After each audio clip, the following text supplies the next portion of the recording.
Dire team ban. And we're going to go the distance here in this best of three. Myth, Trust, and Tong Fu. Games 1 and 2, really one-sided affairs.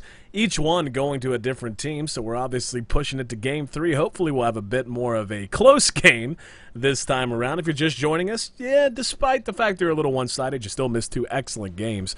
Hope you catch the VODs, but this is Game 3 of our last best of 3 of today. We got 2 more best of 3s heading your way tomorrow, but got to get this game played first. And really, it was like night and day, Draskell. Myth, Trust, and Tong Fu.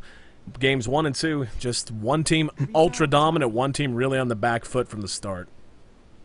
That's really what it looked like in Game 2, especially with Tong Fu was in the I do not want position, basically, as they were on the receiving end of a lot of early game deaths, which pretty much just put them at a place where they were so far behind. I mean, if you say they had even a little bit of a less horrendous start, they probably would have had a pretty decent early game, because in all honesty, I thought their draft was a little bit stronger, but they just, I don't know, like every time they tried to make a comeback, they won a couple of team fights here and there. The track goal was helping out a little bit, but then you open up the goal graph and it's like, well, you're not really making any leeway back into the game. Like, you've got a couple of kills. I think it was at some point like, what, 8-8 or something like that, and everyone's like, oh man, Tong Fu's making their way back in, and I open and I'm like, Tong Fu's still like 10 to 12,000 gold behind, because they're not getting any objectives for their kills. They're just getting kills, and that will never pretty much win you a game unless it's like 50-0. I mean, it's in a very extreme case, but it's just as an example. I mean, Bounty Hunter does help to an extent, but he can't by himself make up for that gold lead.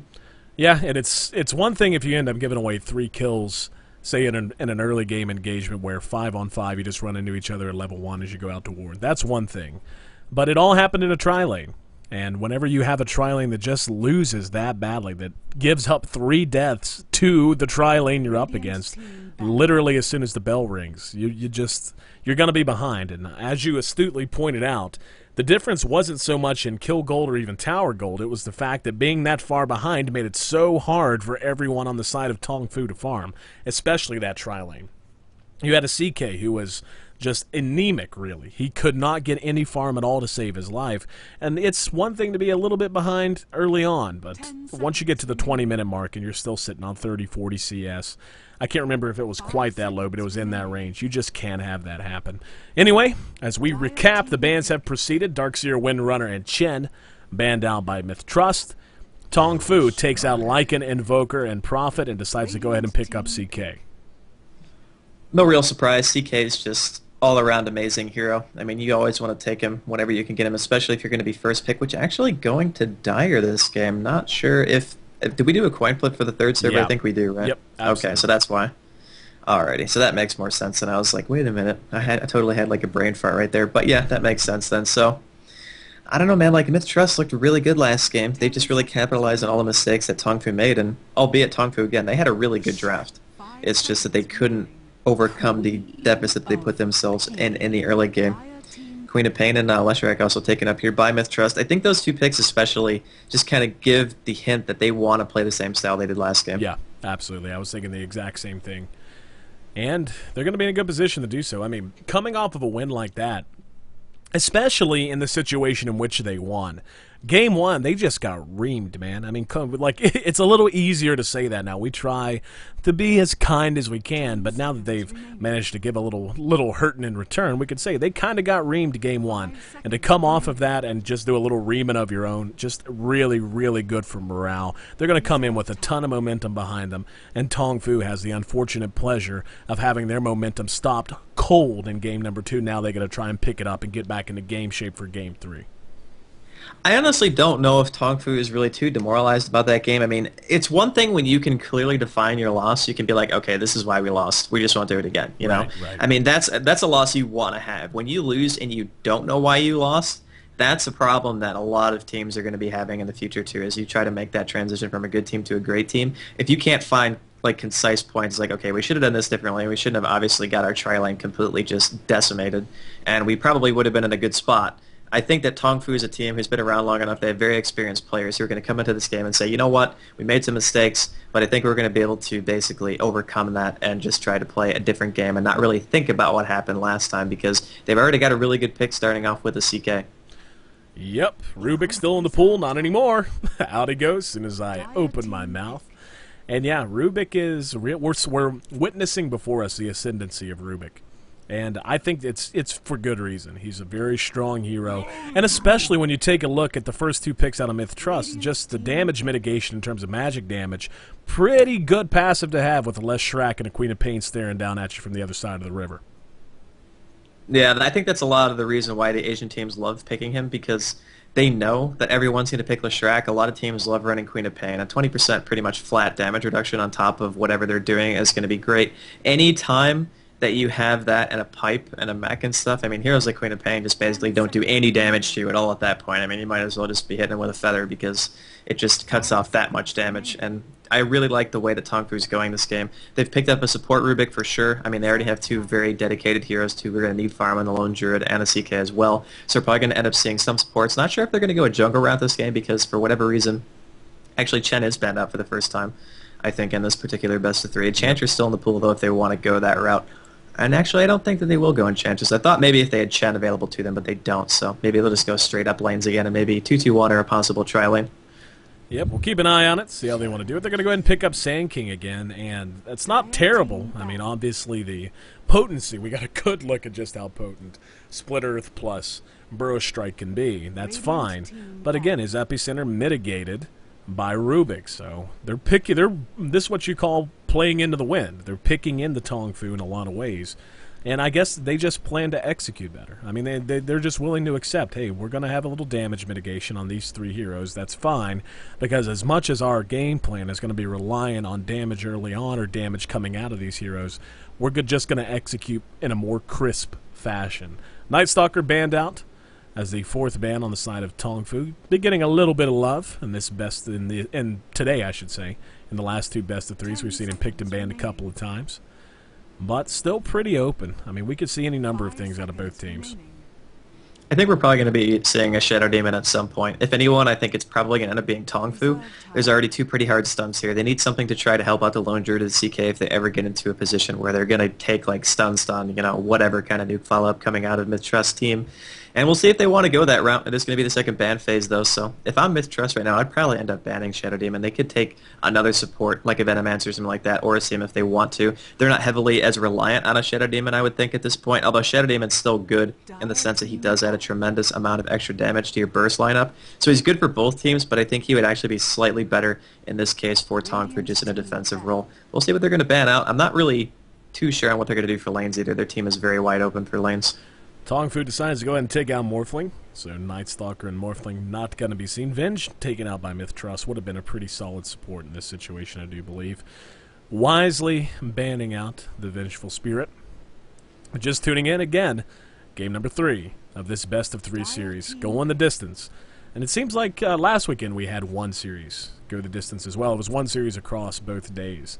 So so far we've had 1. This will be 2 out of 6. So we're averaging 1 out of every 3 best of 3s going to a game 3. Not too shabby, I don't think. Makes for some exciting Dota. There's the Shadow Demon ban, by the way.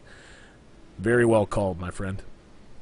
Yeah, it just makes sense to ban it out. I mean, looking at their lineup, it's like, okay, well, they're going to need another support at the very least. And Shadow Demon really kind of throws a wrench into what they're going for right now. They want to be able to pick you off before you have a chance to react. And, I mean, the one thing about Shadow Demon is that he is great at turning fights as long as he's not the one who gets caught himself. And we saw it last game. I mean, Kabu had a couple of really questionable positioning mistakes. He also banished himself using Disruption instead of CK, didn't save him. A couple of other weird stuff that kind of happened during that game. But I don't want to harp too much on it because that game is over and done with. But just as an example, like, whenever you are basically against any form of stun or double stun with good follow-up, having a Shadow Demon on your team is, like, perfect because you can waste abilities basically from the other team and allow you to pretty much just charge on into a team fight. And speaking of charging into team fights, Tidehunter also does that pretty well.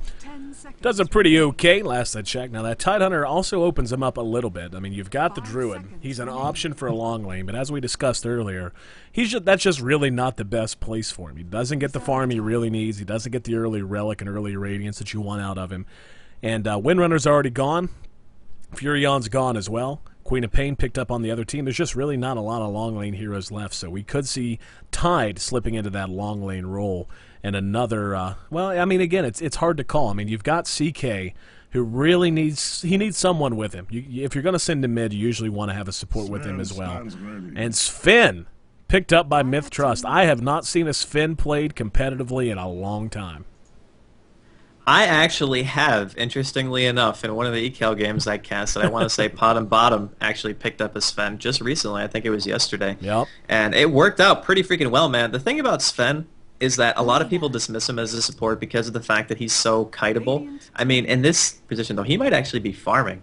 I mean, you could say that Leshrac could farm, Queen of Pain could also farm as well, but it also makes sense to get the Sand King or the Sven farm in this case. Get a quick blink on either of them, really. Doesn't really matter who. Probably the Sand King, though, because being able to blink in with Epi already going is a huge benefit, whereas Sven can kind of follow up to whoever doesn't have a blink. So, I don't know. I think he might be farming in this role. He could just be a support, though. And if he does play that role, he's very, very tanky, which means that he's not going to be picked off as easily by the kind of burst that it looks like Tongfu is going for in their last two picks with the Tide and Lina as well. So now you're going to have Fade Bolt. You're going to have Tide Hunter as well with his Gush and Anchor Smash, and then Lina nukes as well with the Chaos Bolt. I mean, it's just a lot of really quick damage coming out from both teams. Yeah, it's interesting last couple of picks. I mean, we fairly well knew what was coming out for the most part. We predicted Rubik, CK going first, Leshrac, Queen of Pain, very highly valued as well. But yeah, I'm really excited to see his Sven. I'm not like Draskell. I didn't get to cast Sven the other night. But yeah, a lot of fun. Thanks for joining us. As soon as everyone gets in, we'll flip the screen. All this action, by the way, brought to you by Nosone 3D TV, Max Integration Team Razor, and of course, itsgosu.com. You can find all updates about this tournament and all of the other events going on with itsgosu at itsgosu.com. So let it count down. Try to time it just right. Not quite exactly right, but pretty damn close. And yeah, I'm really interested to see how the lanes are going to work out. Same with Sven. Really interested to see if Sven's going to be playing more of a support role or if he's actually going to be taking a smidge bit of farm. While the game's paused, I'll run through the lineups quickly as I can. See who's playing on who. It looks like TNK going to be playing on our Sven with his pimped out gear. Gotta love the new Sven gear. Leshrac going to be played by Unohu, who was not with us until game number 2 for Myth Trust. And Abba going to be playing our Sand King. THA, playing our Queen of Pain, and Clinks going to be played by K. Cross the River, Lone Druid, going to be played by Awoke. Our Tide Hunter going to be handled by Kabu. Lina going to be played by Sansheng. Our Rubik going to be played by Mu, and Chaos Knight played by Hao. I like this Sven pick, man. Anytime where I see new stuff, I'm always a fan. I think he also bought 2 Gauntlets of Strength, by the way, so I'm pretty confident this is going to be a farming Sven. So they're going to put him in a semi-carry role for sure. And they're probably going to just go ahead and off-lane with the Clinks and just tri-lane bottom with Triple Stun. This is a sick, or top, I guess. This is a sick-looking Sven, man. I like this gear even better than most of the gear. That is a nasty-looking Sven. See if he plays as good as he looks. Tongfu moving out as a 5-man party. Looking to get some blood on the ground pretty early on. Myth Trust, not quite the case. Clink's making his way towards bottom lane while Queen of Pain looks to be setting up shop in mid. Leshrac escorting Sven in his sexy helmet. Spirit Bear should get a look at them, most likely. Sand King bringing up the rear as well. Still no tip of the hat from Tongfu so far as exactly how their laning is going to work out. But this is going to be a fun game. I can tell already. This is just going to be one of those games. It's going to be a blast to cast. Myth Trust going to be careful, man. They're running as 3, and they're going to be spotted. Here we go. Oh, wow. Spells go off all at once. Oh, the Light Striker raid catches all 3. Burrow Strike only going to catch 2. Split Earth is on the mark, however. If Myth Trust makes it away without a death, it's just a miracle. Sand King pops the Clarity, trying to find his way home. Is going to Burrow Strike out. Light Striker Ray, however, is on the mark. He is going to drop, and that's going to go to Chaos Knight. So not as bad as it could have been. I really thought they were going to drop 3 there, but they still do give the first blood up to Chaos Knight. Not the best way to start your match. Well, it could have been worse. It could have been last game, and it could have been Tongfu. I mean, losing a first blood isn't that big of a deal. I mean, it's still a winnable lane for them if it does end up being a try, which I think it might be actually. No, okay, Shank's actually going to go towards middle lane, so I guess. Oh no, never mind. He's just warding. Okay.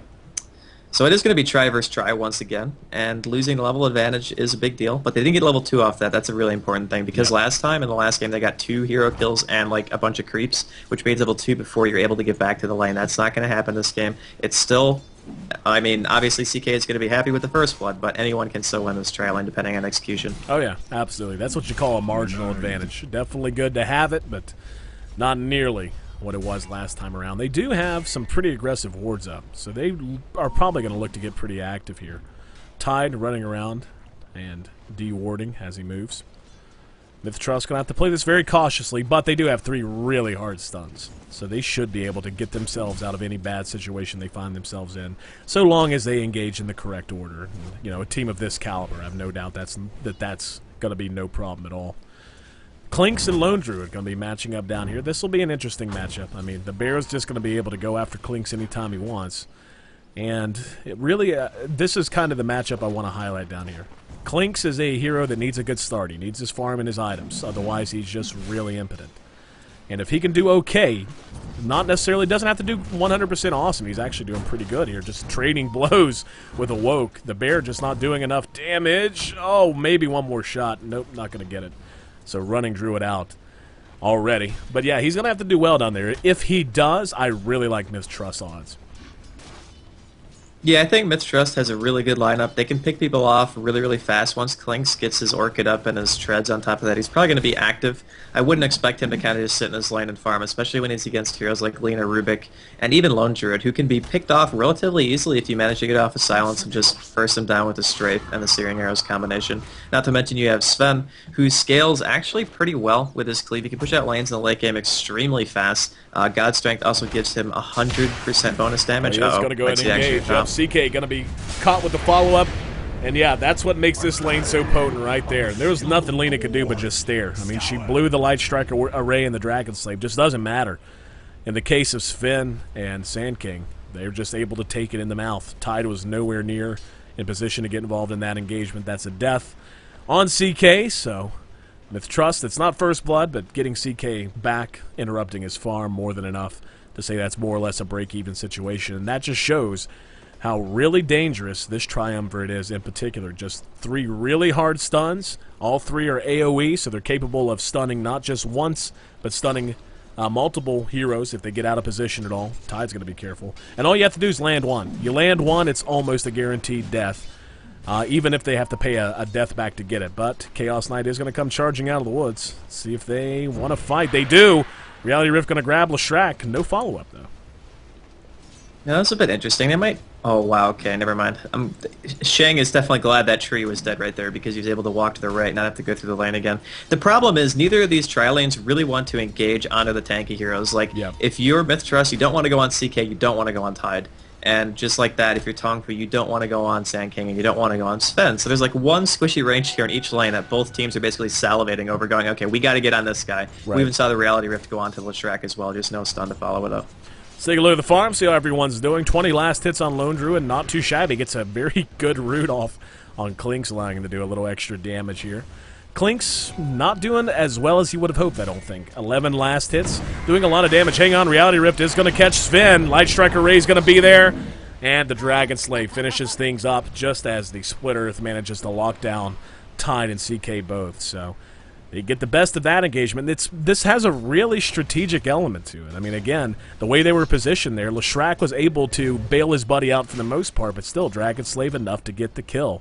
And with so many stuns, and the damage output potential on both sides, this is going to be a very volatile tri-lane versus tri-lane situation for at least the next few moments. It's just whoever gets out of position first, and the Sand King was so far behind the tower right there. I'm not really sure what he was doing back there, to be honest. I don't know if he was setting himself regen or what, but he was nowhere even close to being able to help out his Sven, and that's what Tongfu capitalized on. They just knew that he had no help, basically, aside from the one Leshrac stun, which wasn't enough, as we just saw. Absolutely.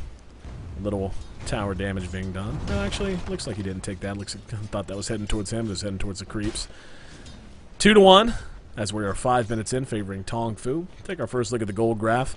In excess of 1,000 gold in favor of Dire right now, so Tongfu, given it's the 5-minute mark, is looking pretty solid. That's obviously on the back of the 1 kill advantage they have on top of the first blood they're able to pull off.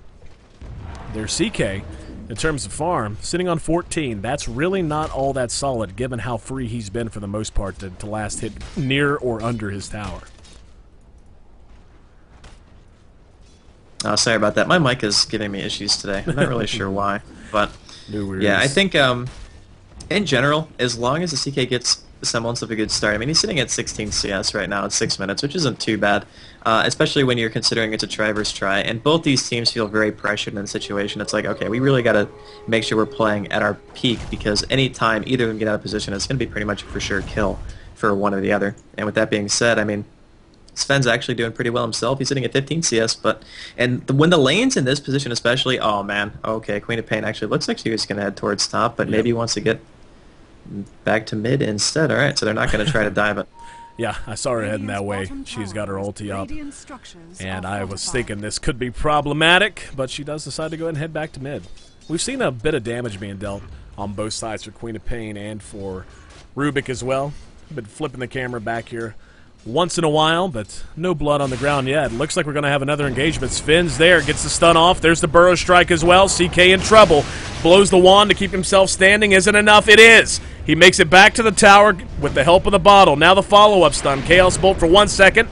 Light Striker Ray lands. Now another burrow strike. Looks like Tide's going to drop. So hanging around and really allowing that fight to proceed a bit longer than it needed to. Tong Fu had to know they were in trouble when CK was basically run out. He was very fortunate to get away at all. And still they decided to hang right in the shadow of their tower. And, oh wow, Clinks gets a kill on Lone Druid in the meantime. So yeah, that's the good performance Clinks is definitely looking for. But yeah, I mean, it's 3-2. Myth Trust looking pretty solid. Tong Fu, though. I mean, this is going to be one of those games, man. You can tell already. There's going to be a lot of fireworks from here on out, I can only imagine. And, I mean, getting the kill on the Lone Druid bottom lane is definitely a huge deal considering the Clinks was really trailing. He was actually losing to about double in terms of CS to Lone Druid, who has 38, and Clinks right now only has 21. So he was really, really having a hard time. And actually, it looks like Rubik's actually going to drop top river to the Sonic Wave of Queen of Pain. So that's another kill for Myth Trust, man. They're just all over the place again early game. That's just a goofy death. Rubik was standing there banging on the Queen of Pain illusion. I mean, he has to know that Queen of Pain's going to come over, or, you know, given the tri-lane situation, where they're, you know, Myth Trust is spending a lot of time back towards the little dip into the river here. He had to know a reaction was going to come, so, again, just a little bit of a goofy death there, not sure what he was thinking. But, back up and back at it, getting his last hits in mid. Queen of Pain beginning to be a bit more active, moving around the map. Has yet to really commit to any kind of gank. Obviously, gets the kill on Rubik, making it 4-2. But now with the haste rune active, looks like she wants to go get a kill on Clinks. Clinks back near his tower, now moving out the lane a little bit. No dust or anything on either hero. Oh, top two. Up on top, it looks like we're going to have another kill going in favor of Myth Trust. Now the Sand King taking some damage. Edict is enough to ward them back. CK once again dies. In the meantime, here we go, the dive on Druid. And yeah, Druid's just kind of boned. Just kind of dead. Don't worry about it, bro. 6-2. Myth Trust comes out charging. And this begins to feel a little bit like last game. They have just shut the CK down. At this point, with this many deaths, he's got to be feeling quite a bit behind, and he just can't be as free in how he engages and how he positions himself. Well, Tong Fu is actually leading in terms of gold for pretty much the entire stages of the game because of the first blood and whatnot. And I mean, they have lost a couple of heroes here and there, so it's getting closer to even. The experience, though, is what's going to be the major deciding factor, I think, because all these heroes, basically in Myth Trust, especially in the tri-lane, benefit so much from getting early game levels. I mean, Sven, especially, you get the God Strength, you get Epicenter. Most of them are not quite as much, maybe, valued over some abilities. And I just don't know, man. Here we go. They are going to try and pick Sven off. Anchor Smash, Dragon Slay, but now the Burrow Strike catches two, followed up by the Sven stun. Queen of Pain is there just in the nick of time, making 2 more kills in favor of Myth Trust. Good Light Striker Ray buys San Xing a little bit of time. Rubik's going to show up and do some good damage, but, oh wow, Rubik gets a double kill, might get a triple kill. Yeah, no, Queen of Pain gonna get a triple kill for sure. Make it an ultra kill. Ultra kill. Oh god. Oh, Queen of Pain, you get so many kills so early. That's very good for you. Sven, barely getting back to safety. 10-4, favoring Myth Trust, and yeah, that's this is what I expected, man. A lot of fireworks, a lot of back and forth, and Queen of Pain doing what Queen of Pain does. Screaming and hollering and blinking around and making people die. I think that this game is actually still pretty close. I mean, the experience is definitely going to be going in favor of Myth Trust after that.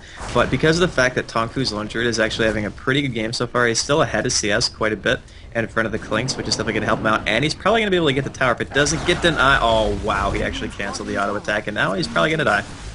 Yeah, going to be picked off as Myth Trust responds. And is it just me? And, you know, well, I mean, we've got to get another Burrow Strike coming out of Rubik. Rubik is going to make it back to safety, it seems. Dragon Slave's going to land on the Sand King. Burrow Strike, now he's going to go ahead and get the Epi off. That's going to be enough to get the kill. Now another Burrow Strike out of Rubik. Rubik just being a fiend with those Burrow Strikes. Going to pick Leshrac up, pull him back to where he wants him to be. Wand, though, buys him a little time, not nearly enough. Rounds the corner right at the magic tree. Still picked off with an auto attack. 12-7 as the dust settles, favoring Myth Trust. What I was going to say, though, is it just feels to me like Tongfu feels a bit sluggish. They're you know, it's not that their decision-making is particularly horrible, it isn't, but they're just about a half step behind Myth Trust in terms of how they react, it seems. Well, they have been a little bit behind in terms of TP ganks. I mean, we saw how active their mid has been from Myth Trust. I mean, this Queen of Pain just TP'd top and got an ultra kill. Yep. I mean, you can't really ask for more than that. He was there at the perfect time. It was great coordination from the stunners. The Sven barely got away with any HP. It was just really overall very, very well done by Myth. And I do agree that Tongfu's been a little bit slow to react in some cases, but they did manage to get a couple of return kills bottom lane. The tower got denied too, which is a huge mistake by Lone Druid. He canceled his bear's auto attack, right, and that definitely would have gotten the tower kill. I think he was just scared that maybe his bear didn't do enough damage to actually get the last hit, but he would have, but I guess... Going to see more action top lane. Yep, Queen of Pain going to be picked off. Off goes the Ravage from Kabu just for good measure. Sven's there, though. All of Myth Trust has showed up. They're not going to chase wisely, I think. Just going to take the Tide kill for what it is. Sven blows. Hang on. Tongfu's not done. They're going to catch Clinks on the backside. 3 seconds. Light Strike Array and a Dragon Slave. He's going to die. Rubik was there. Now steals the lightning from Leshrac before Leshrac dies of the Lacuna Blade. And Myth Trust now on the run. Tongfu closing the gap the best way they know how. Pure brute force. Looking like they may want to push this top tower. Sven and Sand King both trying to hold the line. Now Sand King did blow his epicenter. 25 seconds on the cooldown. So he's not going to have that for this fight. We got a TP coming in. Queen of Pain's back up and ready to fight. Leshrac back up. Clink's back up at 8. And they may just abandon this. Well, they popped the glyph. Maybe just waiting on Leshrac. Best I can figure. Sand King's going to have to go in. 4 seconds on the epicenter. Tongfu playing far back, just allowing Spirit Bear to do the majority of the banging. And yeah, they're just going to go ahead and pull back. And I think this is definitely the right decision. Given how dominant Myth Trust has been, they do have an experience advantage. No reason to just risk a fight that really is not super in your favor at this point. Agreed. I don't think there was any, especially because you have a Lone Druid too that you have to worry about basically getting farm at this point. And actually, Woke's farm was pretty decent, but he's actually died again. So the fact that now he's only 58 CS at about 14 minutes, he's falling a bit behind here, and it looks like Clinks actually managed to get a kill middle lane with the help of Queen of Pain. And that's going to help him too, man. Anytime they can kill Tide, don't have to worry about the Ravage. It was on cooldown anyway. But I'm not sure if Tongfu's actually going to be able to get this tower or not. The glyph is down though, so no reaction. I guess they're just going to go tier 1 for tier 1. Yep. Let's see if they decide to push on through. Nope, TP reactions coming in now. Going to try and deny this tower. Not going to be there in time. Burrow Strike on Lena as soon as she lands. And yeah, questionable reaction there. The cavalry arrives, but not before she dies already. And Rubik, really a fan of the Sven pick. Able to abuse the opponent's spells a bit. And now has even stolen the Scream of Pain. So I'm getting to where I love watching Rubik, man. We're seeing some really high-level Rubik play today. We've already seen some, now we're seeing even more. And it's a blast to watch. I really do like a good Rubik player, especially once you steal Burrow Strike. I mean, that's always the most interesting thing, to see the Rubik disappear and reappear and just, be in the middle of your team somehow. And he's just manly like that, man. He doesn't even care. He'll stun into 5 heroes. Here we go. Split Earth is going to buy a little time. Tower continues to melt. Here we go. Clinks is there. There's the Burrow Strike. And we're going to have the Phantasm popped as well. Immediately, though, Sven looks like he is going to be able to get a stun off before he drops. Ravage pretty much off the mark. Didn't catch much of anything there. In comes Queen of Pain. She's doing good damage. Rubik, once again, using the Sven stun. CK's going to drop on the retreat. And Queen of Pain not willing to give up the ghost. Continues the chase. Brought forward, and there's the good route that they're always looking for, and she's going to pay the price for it as well. So Tong Fu, wow, Sanxing again going to be caught by the Burrow Strike, followed by the Split Earth. Klink's able to continue to just rack up the kills. Now giving chase, wants to get the kill on Druid, taking tower damage, going a bit too far perhaps. Sven's giving chase. Sven is going to be brought back courtesy of CK and killed. So an overextension quite a bit there. 18-13 as the dust settles. Klink somehow managed to survive because that's just what Klink does. He kills people and he's annoying and he never dies. Oh, CK going to get caught out again. And this, I mean, jeez, just it's such a potent combo having these two together. Picking him off yet again, and CK continues to struggle. We're talking 2, 5, and 4, only 50 last hits at 16 minutes. He just bought back, too. I mean, he bought back and died again. His farm is definitely going to be suffering after that. He has basically no gold to speak of. Just overall, Tong Fu, I mean, that Ravage middle just gave Myth Trust basically free reign to say, you know, we're going to chase at the ends of the earth, man. It doesn't even matter. I mean, yeah, they ended up losing the Queen of Pain, but forcing a buyback out of CK, killing him again because of him being mid after the team fight ended. I mean, right now, Myth Trust definitely has some kind of momentum going here. They're not ahead by a super large margin or anything, but they definitely are the ones who are going to be wanting to push and try to get some towers because there's actually only 1 tower down in their favor, and actually Tong Fu has 2 in their favor, so I'm not really sure. It's still anyone's game at this point. Sven's probably going to be opting for a quick BKB. He does have his Ogre Club up right now, so he just wants that magic immunity to walk into the team and just try to stun somebody and right-click him down. Gold back in favor of Myth. Well, I shouldn't say back in favor. Finally in favor of Myth Trust, who has felt very dominant the entire game. Tong Fu, though, looking to turn that around. Already takes down 1 tower. Looks like they're thinking Tier 2. In the meantime, Sven and Queen of Pain banging away on the Tier 1 top. They do bring it down. And let's see how deep they're willing to trade here. I mean, you figure they have to react. And Phantasm is going to be popped just to bring it down even quicker. And Split Earth is going to catch Rubik. And yeah, this is going to be a free kill on Klinks, who just got caught out big time courtesy of the Sentry Ward. Oh wow, good stun, catches 3. There's Light Strike Array though. Sven making a run for it. Leshrack's on the high ground. Oh, good root from the Spirit Bear. Locked down Laguna Coil. In comes Queen of Pain though. Off goes the Ravage to lock her in place. Did good damage, but just died, basically. Like, did damage, was real scary, and died before anyone else hit the ground. That's a 3-for-0 trade. Myth Trust still does lead 19-16, but they're going to lose a tower. And really, that was just... That's one of those situations where the decision-making just really kind of slipped a bit for Myth Trust. There's just no reason for the Queen of Pain to go in.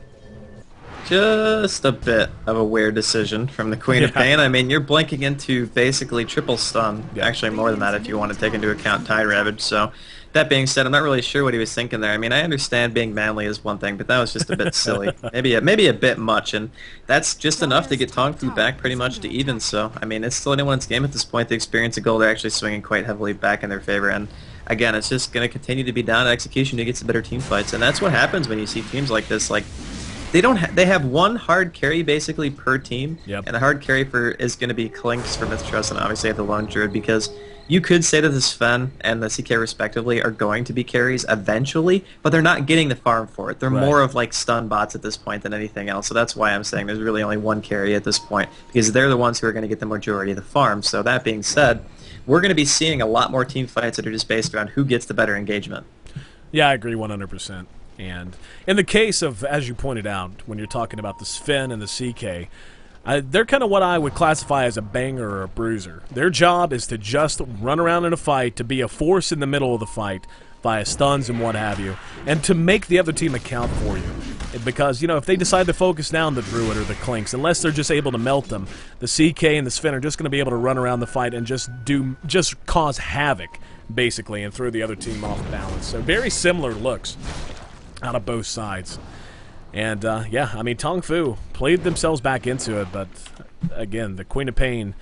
I mean, basically, the Queen of Pain dying there lost in the second-tier tower. Like, that's all there was to it. If she's still standing, Tong Fu pulls back across the river, no problem. Pretty much. I think that's definitely not too far-fetched. And, yeah, it's good games, man. That's all I care about. I mean, we're just 20 minutes in, and we've got close to 30, let's say, yeah, 35 kills on the board. And Myth Trust was looking to extend that a bit. Went out looking for a smoke gank, unable to find one, though. Druid wisely pulled back to his tier 2. Now Tong Fu thinking the same thing. They're smoked up, hanging right near the Roche pit. These teams are likely to run into one another. Perhaps. Maybe. Nope. Smoke wore off. NP. Down goes the sentry ward. Gonna go ahead and de-ward a bit. And that's one thing Tongfu's been real active about. Warding and de-warding. Myth Trust hasn't been doing a horrible job of it, but I feel like Tongfu's just been much more active in doing so. And it's played a small role, at least in the top lane, tri-lane versus tri-lane. Did help them with their aggression and staying safe, depending on what the situation warranted. But yeah, let's see if Myth wants to force a fight. I mean, to me, both teams have good reason to not want to force a fight here. To an extent, yeah, but we're probably going to see one anyway. We're going to see it anyway. CK going to be locked down. Edict doing good damage. Rubik's there, though, to pick him up. I hear Queen of Pain screaming on the south side. She's getting work done. 2 for 1 the trade right now. Leshrac traded for Druid and Lena. Now, though, Sven going to be caught with a 4-second Chaos Bolt. Off goes the Epicenter and the Ravage and the ulti from Queen of Pain. However, Tongfu still has a few standing. Sand King able to get away just barely. Down comes Clinks. He's going to drop. Tongfu with Rubik, CK, and Tide all still up, looking like they want to charge. Maybe try and find another kill. Queen of Pain getting the damage done for sure, but she is 100% feeling the effects of Rubik's passive. There's just, I mean, literally, Nullfield is really making her struggle.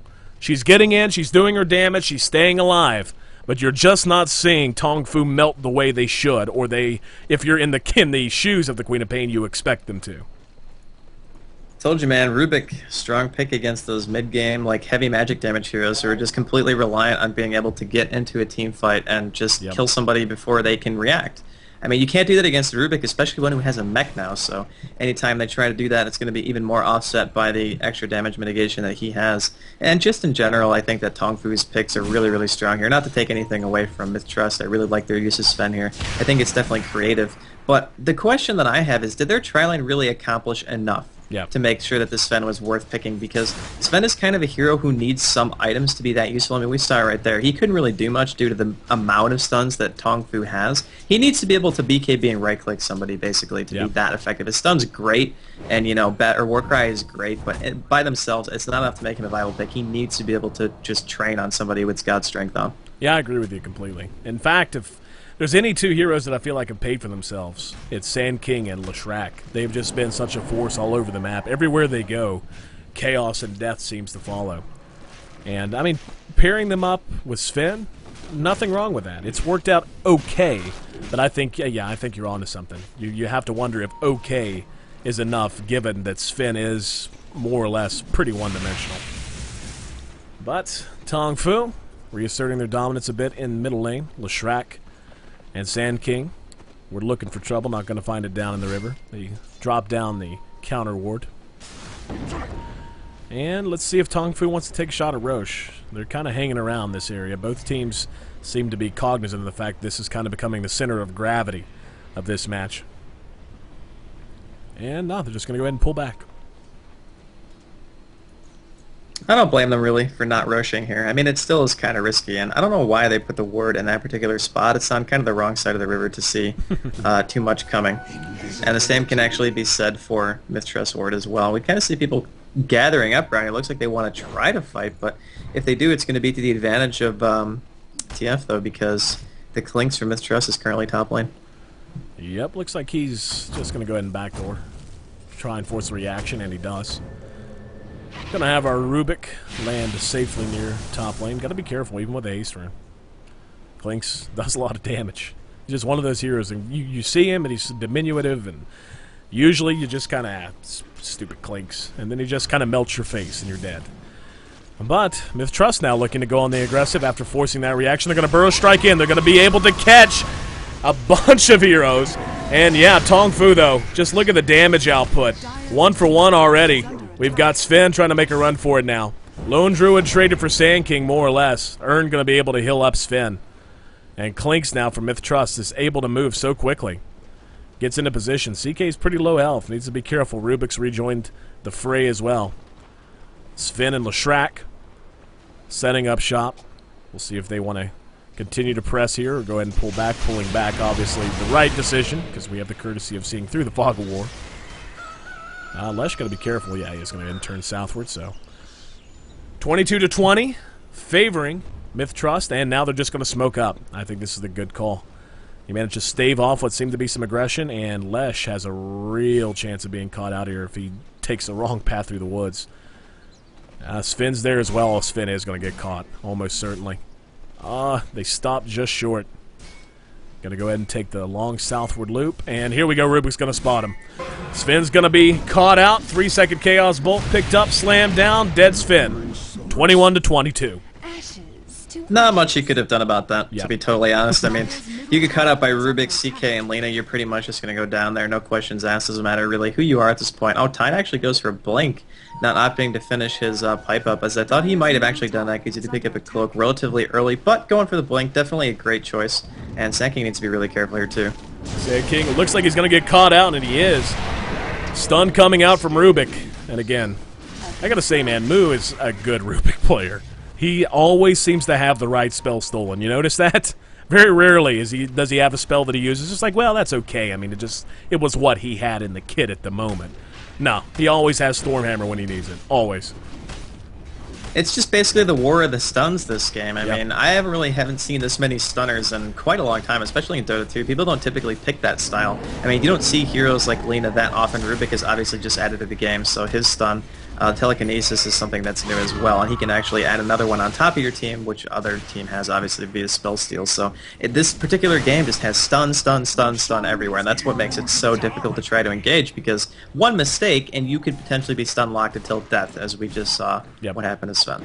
Absolutely. Sven pretty close to his BKB now, only about 500 gold away. Lesh looking to be heading in that direction as well, just has up the Ogre Club, however, so still a bit to go. Ags has been complete on Queen of Pain for a little while, and Clinks has continued to farm up pretty well. Does have his Orchid, really the key item for any Clinks player, and allows him to be much more deadly. We're all knotted up in kills, by the way, 22-22 now. We'll take another look at the gold graph. South of 500 separating these two teams. About as close as you could ask for as we close in on 30 minutes now. But the Blink Dagger on this Tidehunter really is going to be a factor. The fact that he can actually truly initiate now instead of just waddling in and saving it for whenever he feels like things are going against his team. And they're going to smoke up. Shame is no one is anywhere near them, so it's going to be a bit of a, I guess you can just call it a little exercise, taking a stroll through the park. I think they're going to catch on pretty quick here, though. Yeah, they're going to go ahead and spot out middle lane the Queen of Pain's there, and they're also going to have the Sven, who's going to be farming up top lane. I really don't think they're going to be able to pick anybody off, because the rest of MITH Trust is currently making their way up to the Tier 2 top lane, so they just want to try to push it. And BKB almost finished on Sven. I don't know if this is a good idea, man. I would just wait another little bit before your Sven gets a BKB if they're going to try to force a fight. There's the glyph. Here we go. Tongfu moves up. First person that encounters the Queen of Pain. She is going to get the blink off, so she makes it away. However, Sand King's going to be caught. There's the Stormhammer. Immediate kill. Now, trying to chase down the remainder of MITH Trust. Sven going to try and TP out. Can he make it? Will he make it? He will. Makes it to safety. Very important there that Sven made it to safety, given how close he is to the BKB. So they do manage to make it work. It takes a Sand King death, but they do get the tower. And yeah, that could have gone much, much worse for MITH Trust. I think they'll take that and walk away with a smile on their face. Yeah, they're going to be pretty happy about that, because when they walked into that fight, if they had chosen to fight after the Sand King died, it was pretty much just guaranteed loss. They just said, all right, abandon ship, we got the tower, get the heck out of here. If anyone else dies, it's still going to be slightly in their favor because they get more gold out of it. But they only lost one hero, so that's actually very good for MITH Trust. Aegis is up on the Druid. Looks like Tongfu wants to fight now. They got a double wave of creeps heading their way. And we see MITH Trust begin to get themselves in position. Very important fight for them, really. Not just for the tower, but it's a very close game. And we're at that stage now, especially when the Aegis is already up on the Druid. We're at that stage in the game where one fight can really swing the entire match. And Sven's just going to get caught out completely. Split Earth, though, is going to land on Rubik. BKB up before the Ravage goes off. Tongfu wasting the Ravage for the most part. Now with the Epicenter, getting good damage done. Queen of Pain comes in on the south side of things, using the ulti to force them back. And it's going to be 1-for-1 at least. Make it 2-for-1 now, favoring Tongfu. There's a buyback. Aegis is going to be burned, though. Very important to get that Aegis off of the Druid.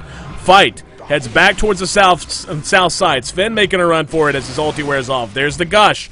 But he has an Urn Charge, going to keep himself alive. Goes Scepter up on Rubik, buying him some time. Oh, wow. Queen of Pain is going to get caught out as Sven tries to TP home. She is going to drop. 24-26. Tong Fu leading following that fight. They got the tower. And, yeah, looks like... yeah, they are just going to go ahead and pull back. So Tong Fu comes out ahead.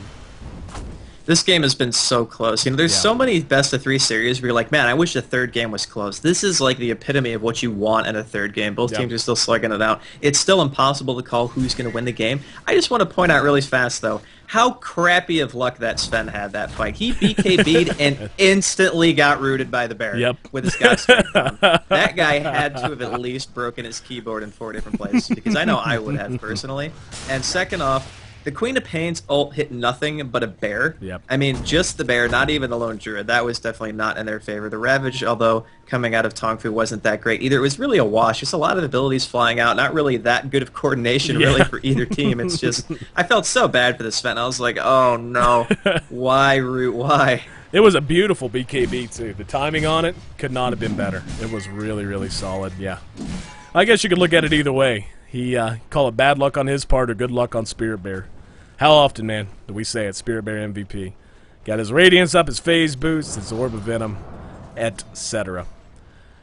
But yeah, it's a crazy close game, and this is what you want out of a third game. This is really, really, and truly is. Take a look at the gold graph. Just look at the gold graph, man. You could not ask for it. They're both at 0. Yeah, they're truly both at 0 at this point. 32 minutes into the game. I mean, just sick game. Really well done so far by both teams. All right. MITH Trust looking to change that. Want that graph favoring them a smidge. Then they're going to have it. They're just going to take this tower and nothing's going to be said or done about the matter. Tong Fu smoked up once again. Looking to catch MITH Trust with their backs turned. We'll see if they do. And CK, who completed his BKB, it's worth mentioning. Oh, he is going to spot Clinks. Immediately, we see Clinks use the skeleton walk. Tong Fu giving chase. Just MITH Trust just has a team that's very hard to lock down in a lot of cases, and they're using that pretty well, I must say. Whenever Tide goes up high and get a good look at the big guy. Very rarely do we see him this close to the camera. Sup, Tide? But yeah, MITH Trust is really using their team quite well, I must admit. Getting in, getting out, doing damage, taking towers without much being said. And anytime they feel a little bit out of position, it's almost always the characters like, or the heroes like Clinks and like Queen of Pain, who have the ability to get themselves out of trouble if they do get caught out. That's why they pick the heroes, man. It's just, they're forgiving is what I would call them. I mean, you don't want to get too overconfident on them because there are cases where we saw Queen of Pain at the end of that last team fight, top just got rooted. I mean, that's bad luck.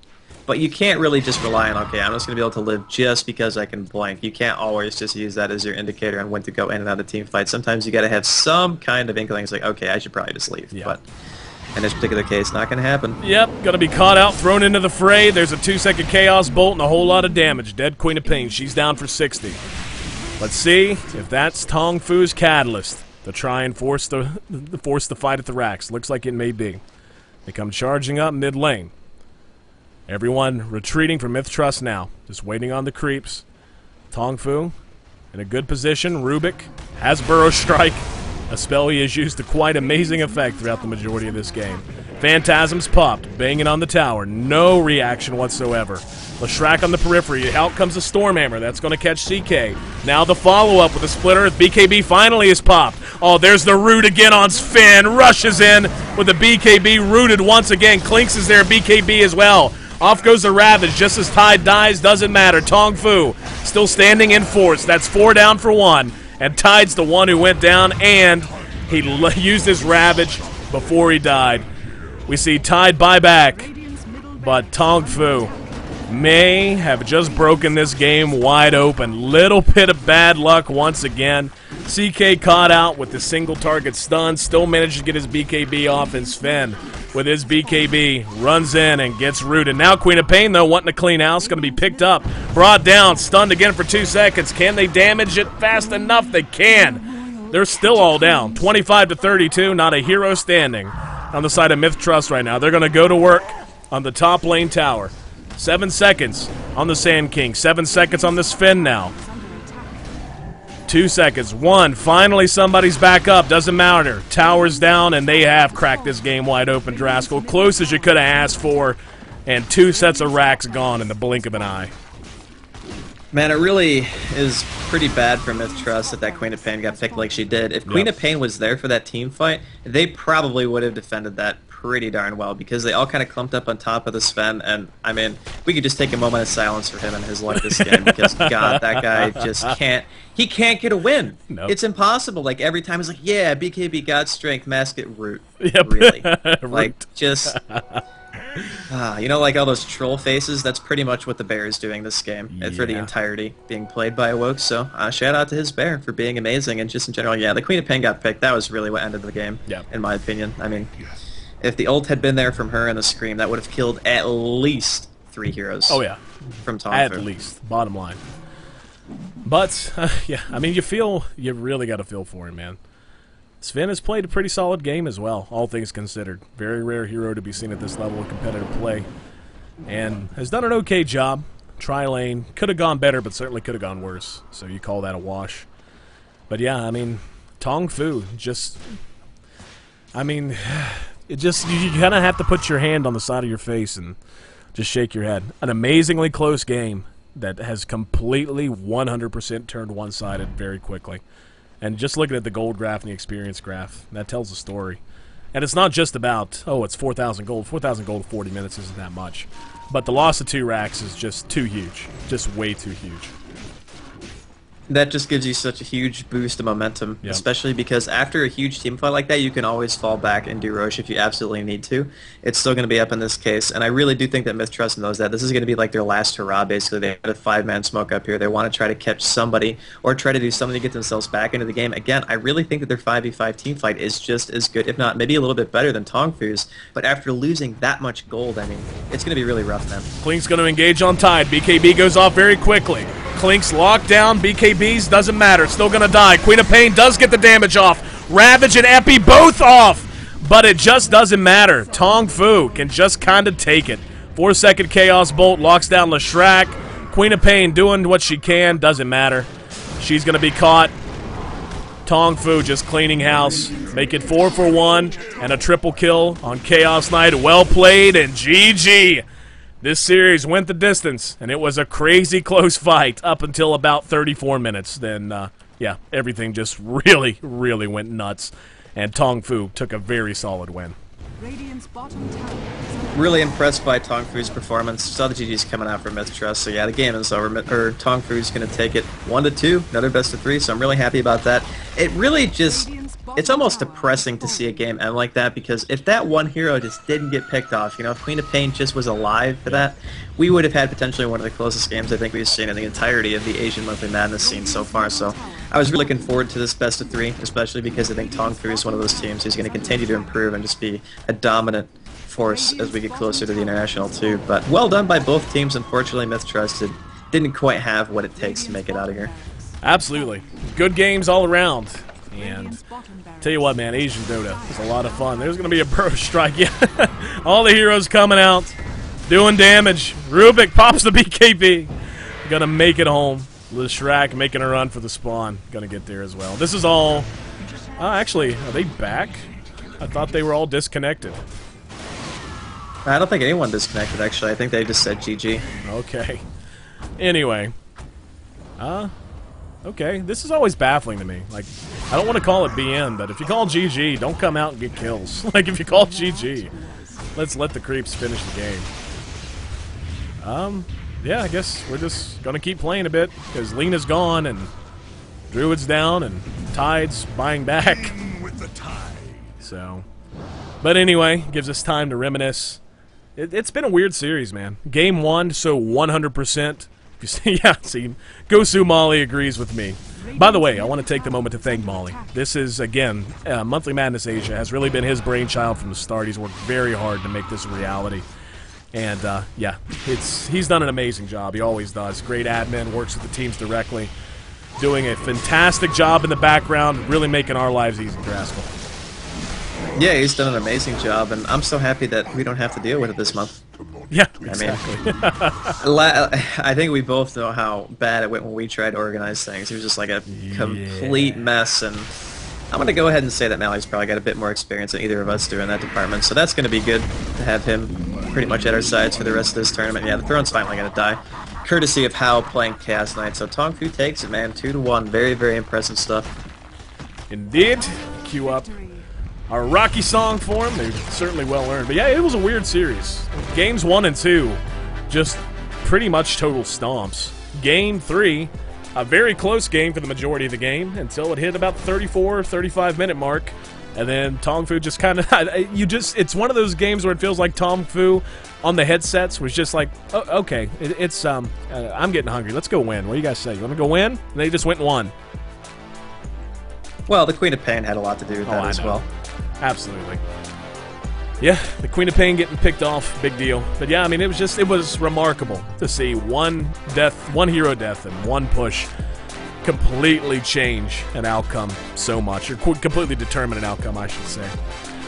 Let's see. MVPs? Who you give it to?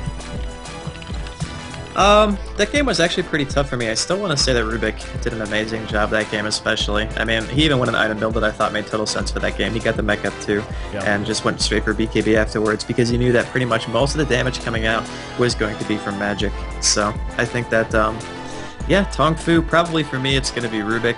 I don't know if the tri-lane really did enough to warrant me giving MVP to any of them. I mean, it was a hard place to play, don't get me wrong, because you're basically stun versus stun, and whoever gets out of position first is going to be pretty much dead. So, yeah, I'm going to stick with Rubik here, I think. I'm going to give it to Sven just because he deserves it. Just tough luck hero.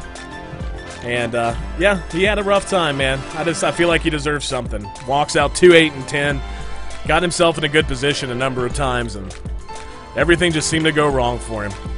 This edition of Monthly Madness is in the books, but Monthly Madness Asia, day number 2 of weekend number 2, kicks off tomorrow at 8 a.m. Eastern Standard Time, 1400 hours Central European Time. We hope everyone, be you new or familiar faces around here, we hope you hit follow. We want to have you back for this broadcast and all future broadcasts here on the itsgosu Dota 2 channel.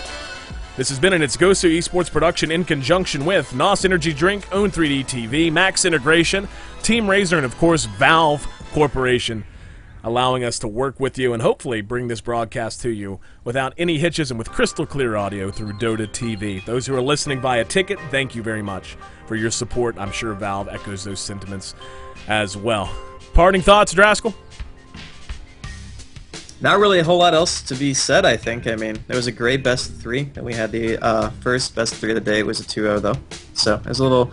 I mean, 2-0s are great and everything because one team definitely showing that they're very dominant, and that's awesome. But you typically want to see it go all the way, you know? At least I do, personally, being a Dota fan. But I can't really complain. We had, what, 5 out of 6 potential matches played for today, so not too bad. Tomorrow, we got Aeon taking on Team Zenith, and we get to cast our good old buddy Loda. Loda, who has casted with Draskell and I before at his new home at Team Zenith. That's going to kick off again tomorrow at 8 a.m. Eastern Standard Time, 1400 Central European Time. That's going to be followed by Mineski Power Color taking on Team DK. So we hope to see you then. Till then, you can find me on Twitter. I'm at AC. That's at AYESEE. And Draskell, where can they find you, buddy? They can find me on Twitter as well, at Draskell, and the other streaming channel, /NeoDota. I'm sure you guys all know what that is if anybody here actually understands English, because I know we have a lot of our Asian friends in the chat too, so that's awesome they were tuning in. But I don't even know if anybody has any idea what we're talking about. It's cool, man. It's cool. I'm sure they understand Twitter. Thanks, guys, for being here with us again. We'll see you tomorrow. Not far from now. It's actually, yeah, about 18 hours from now. So call this an 18-hour break for Draskell and I. More Dota 2 on the way. Stick with us or at least come back 18 hours from now. See you tomorrow morning.